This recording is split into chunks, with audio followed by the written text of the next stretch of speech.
Mesdames, Messieurs, c'est l'heure du journal sur CAMnews 24. Les titres. Le Cameroun, en accord avec la communauté internationale, célèbre ce mercredi 14 octobre 2015 la 46e édition de la journée dédiée à la normalisation sur le thème « Les normes langage commun universel ». À cette occasion, le ministre des Mines, de l'Industrie et du Développement technologique a présenté la ligne à suivre en présence des hommes et femmes de médias. Grand Prix cyclisme international Chantabia, c'est aujourd'hui que la petite reine entame son prologue à Douala. Les 13 équipes issues des 6 pays sont d'ores et déjà connues dans la capitale économique. Bienvenue au journal. Comme nous vous l'annoncions en titre Journée mondiale de la normalisation, la 46e édition se célèbre ce mercredi 14 octobre 2015 sous le thème « Les normes langage commun universel ». Occasion de se souvenir de ce 14 octobre 1946, date où les délégués des 25 pays se sont réunis pour la première fois à Londres dans le but de coordonner et d'unifier les travaux de normalisation. Jean-Pierre Bitongo et Joseph Ateba. Sans normes internationales communes établies et reconnues, pas d'échange possible, quel que soit le domaine. Cette année, la journée mondiale de la normalisation du 14 octobre 2015 est placée sous le signe du langage commun universel. Le thème de cette année, les normes, langage commun universel, nous renvoie inéluctablement à la nouvelle organisation mondiale du commerce. On comprend tout de suite qu'il est question dans le cadre des échanges, d'adopter un même langage, afin d'éviter les risques de conflits commerciaux ayant des conséquences sur le plan des affaires qui quelquefois sont non négligeables, afin d'éviter que les opérateurs économiques de par le monde produisent des biens et services qui pourraient ne pas correspondre aux attentes. En matière de technologie, les normes internationales sont une clé essentielle pour faciliter les interconnexions et échanges entre les produits et la communication entre les personnes. Ceci fait croire que si les normes sont respectées, tout fonctionnerait sans problème. Pour les entreprises camerounaises, qu'il y ait des normes et que ces normes soient respectées, que ces normes soient mentionnées dans les cahiers des charges, ça permet aux entreprises camerounaises de pouvoir produire des biens et services que le marché acceptera, à supposer que les normes ne soient pas, n'est-ce pas, ne soient pas respectées. Si elles ne sont pas respectées, il y a des risques de voir les produits ne pas être vendus, il y a des risques de conflit, il y a des risques sur l'image des entreprises. Il est de nos jours difficile d'imaginer un monde sans normes et la normalisation couvre de nombreux champs, implique beaucoup d'acteurs, garantie, ouverture et concertation. La normalisation en relation directe avec la mondialisation des marchés. Elle est au cœur des enjeux des sociétés d'aujourd'hui et de demain. Les pays les plus avancés au plan économique ont généralement un portefeuille normatif qui dépasse les 5000 normes. Et il faut savoir que dans le cas du Cameroun, où on a à profusion des projets inscrits dans notre boussole, le document de stratégie pour la croissance et l'emploi, le programme d'urgence que le chef de l'État a prescrit, les problèmes sociaux au quotidien, nous avons une multitude de projets.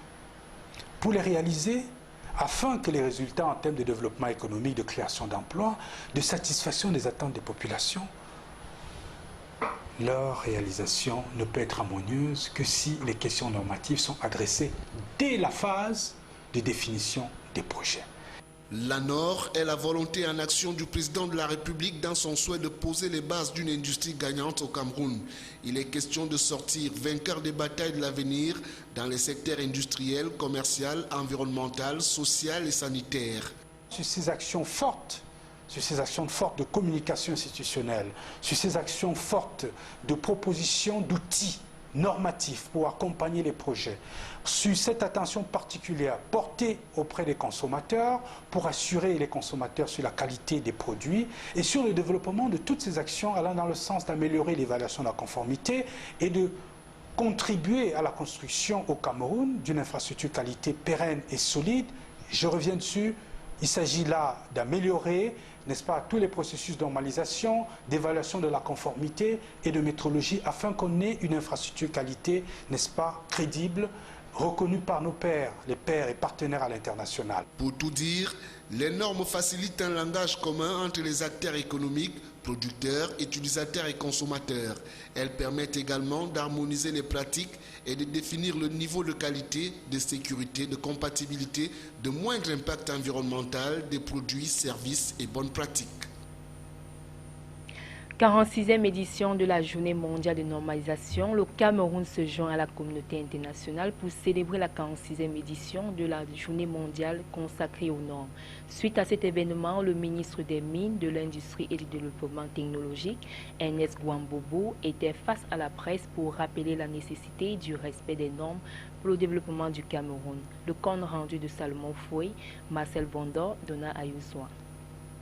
C'est presque à bâton rompu et sans détour que le tout nouveau ministre des Mines, de l'Industrie et du Développement technologique, Ernest Ngouaboubou, s'est entretenu avec les professionnels des médias. C'était au cours d'un point de presse que le MINMID a accordé ce mardi aux journalistes de la presse nationale et internationale à l'effet de rappeler à la conscience collective l'importance due au respect des normes en vue d'un accompagnement durable du Cameroun dans ses efforts de développement. La compétitivité de nos industries passe nécessairement par la production de biens et services de très bonne qualité.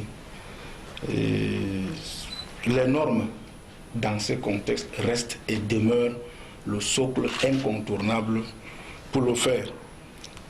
Si nos industries aspirent à gagner des parts de marché au plan international, elles ont intérêt à s'arrimer aux normes internationales.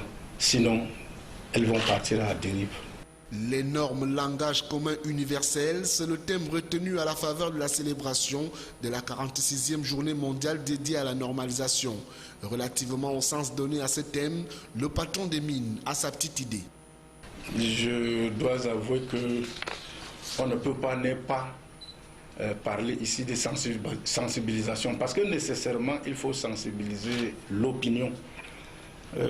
Il ne s'agit pas seulement d'une journée, mais il s'agit d'un travail de longue haleine. C'est pour cette raison qu'avec la Nord, avec les autres partenaires, les autres parties prenantes à la normalisation, il faut aller vers l'opinion, il faut aller vers les industriels pour leur dire qu'il est de leur intérêt de s'arrimer pour que leurs produits puissent passer non seulement sur le marché local, mais également sur le marché international, mais également leur permettre de gagner d'importantes parts de marché au plan international.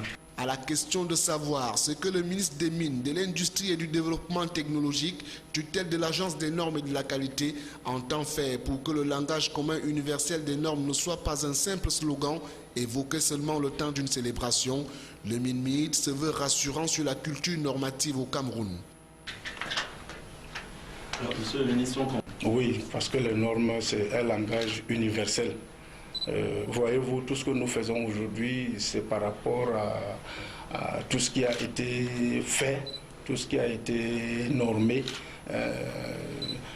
Il y a des tas de choses comme ça dans la vie, vous ne pouvez pas faire si vous ne vous conformez pas à un certain nombre de choses. Dire que ces normes-là ont un avenir dans notre pays ou ne pas dire que ces normes-là n'ont pas un avenir dans notre pays, c'est nier la nécessité et l'importance de ces normes. Donc je dois avouer que les normes ont un avenir dans notre pays si nous voulons absolument que nos industries évoluent.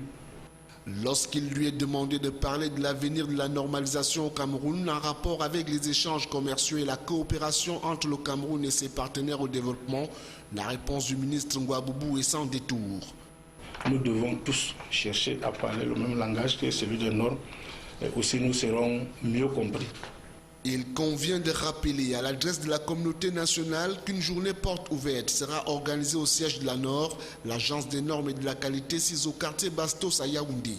Une articulation qui marquera pour ainsi dire le clou des festivités organisées à la faveur de la célébration de la 46e édition de la Journée mondiale consacrée à la normalisation. Gestion durable de l'eau en milieu universitaire, le concessionnaire du patrimoine public, garant de la gestion des équipements hydrauliques et 3 universités d'État veulent améliorer l'offre en qualité et en quantité. C'est le but de la convention cadre signée hier mardi au ministère de l'Enseignement supérieur entre le gestionnaire des équipements hydrauliques et le recteur des universités de Douala, Gaoundéré, Yaoundé. La cérémonie a connu la participation des ministres de l'Enseignement supérieur, de l'eau et de l'énergie et des 3 recteurs d'universités d'État, Marcel Bondor, Florent Payot et Ritiche. Selon les experts en hydraulique, le Cameroun recèle d'énormes potentialités en ressources hydrauliques. Le volume des précipitations interannuelles représente 762 millions de mètres cubes. Or, malgré ces multiples atouts, l'eau, précieux liquide nécessaire à notre existence, continue d'être inaccessible à un grand nombre. De plus, le peu d'eau disponible est souvent pointé du doigt comme étant un liquide de mauvaise qualité. Pour éviter que cette eau ne soit servie aux populations dans les mauvaises conditions d'hygiène, le concessionnaire du patrimoine public garant de la gestion des équipements hydrauliques entend à travers les conventions cadres signées ce mardi à Yaoundé avec 3 universités publiques relever ce grave manquement. Ces partenariats entreprises-universités visent donc à échanger les connaissances, promouvoir la recherche fondamentale et appliquée dans les différents domaines liés à l'eau potable et à l'assainissement hydraulique, renforcer la professionnalisation des enseignements dans les universités et faciliter l'employabilité des diplômes de l'enseignement supérieur. À l'université de Douala, on est pleinement conscient de l'enjeu et des bénéfices de cette convention et le recteur compte bien en tirer tous les avantages en termes de visibilité et d'amélioration des équipements de recherche de ces laboratoires hydrauliques. Il y a cette symbiose qui désormais est concrète entre l'université, on ne parlait que de la mienne, l'université de Douala, et le monde industriel et l'entreprise. L'université va donc apporter son expertise à Camwater afin que Camwater devienne davantage performant pour le bien des peuples. L'université gagne, pour une fois, et le ministre de l'Enseignement supérieur l'a dit, que l'université sort des savoirs savants, théoriques, pour véritablement les mettre au service des industries, des entreprises, donc des populations. Le ministre de l'Enseignement supérieur et le concessionnaire du patrimoine public garant de la gestion des équipements hydrauliques ont tous salué la démarche partenariale qui permettra surtout aux étudiants à travers leur université de bénéficier de connaissances pratiques grâce aux stages qu'ils pourront effectuer en entreprise dans le cadre de la professionnalisation des études universitaires en vue de leur intégration dans le marché du travail. Lutte contre le paludisme en milieu de travail, Douala accueille depuis hier, 13 octobre 2015, un atelier de formation de 2 jours concernant les pays éducateurs dans les entreprises.